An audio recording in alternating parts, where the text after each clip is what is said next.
From mom.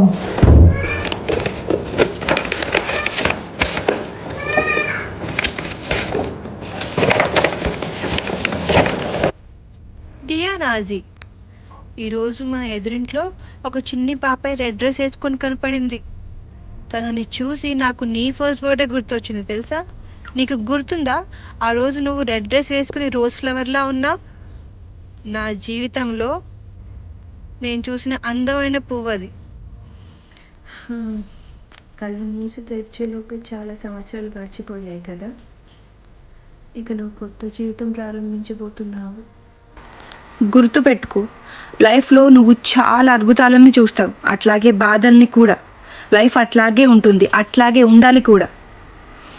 కానీ ఆ సమయంలో నువ్వు 4 విషయాలు ఖచ్చితంగా గుర్తుపెట్టుకోవాలి. నువ్వు ఎప్పుడు ప్రశాంతంగా ఉండాలి, పరిస్థితి ఎట్లాంటిదైనా. రెండోది, ఎప్పుడు ధైర్యంగా ఉండాలి, ఓడిపోతానేమో అని ఎప్పుడు భయపడకూడదు. మూడవది, ప్రతిసారి హీరో అవ్వాల్సిన అవసరం ఏమీ లేదు, జాగ్రత్తగా ఉండు. నాలుగోది, అది చాలా ఇంపార్టెంట్, ప్రతి విషయం మమ్మీకి ఫోన్ చేసి చెప్పాలి, సరేనా? అర్థమైందా? అర్థమైంది. You are doing very well. నీకు అమ్మనైనందుకు నాకు చాలా గర్వంగా ఉంది, అట్లాగే కొంచెం కంగారు కూడా. నీకు ఎదురు పెట్టున్న వస్తువు గంట తర్వాత కనపడిద్ది, జాగ్రత్త. ఎప్పుడు బుర్రని మాత్రమే కాదు, కొంచెం బాడీని కూడా వాడు. రోజు ఎక్సర్సైజ్ చేయి. ఒక సీక్రెట్ చెప్పనా? నాకు మీ ఇద్దరిలో నువ్వంటేనే ఎక్కువ ఇష్టం. నువ్వు నా ఫేవరెట్. ఈ విషయం మళ్ళీ మీ చెల్లితో చెప్పకు. నువ్వే నా ఫేవరెట్. లైఫ్లో ఎప్పుడు ఒంటరిగా అనిపించినా ఒక్క విషయం మరవకు, నేను ఎప్పుడు నీ వెంటే ఉంటాను. అది మంచి అయినా చెడైనా. Love you forever, ma'am.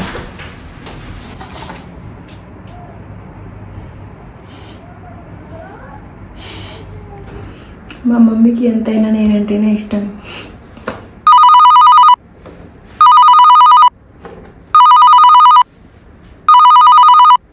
Hello, Sophie. బాగున్నాను.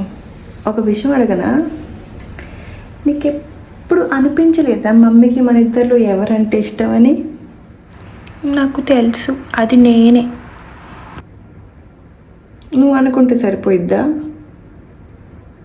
మమ్మీ నాకు నిన్నే లెటర్ పంపించింది. ఆ లెటర్లో నాకు చెప్పింది నేనే ఫేవరెట్ అని. నీకు చెప్పొద్దని కూడా చెప్పింది. నువ్వే నా ఫేవరెట్, నువ్వే నా మమ్మీ.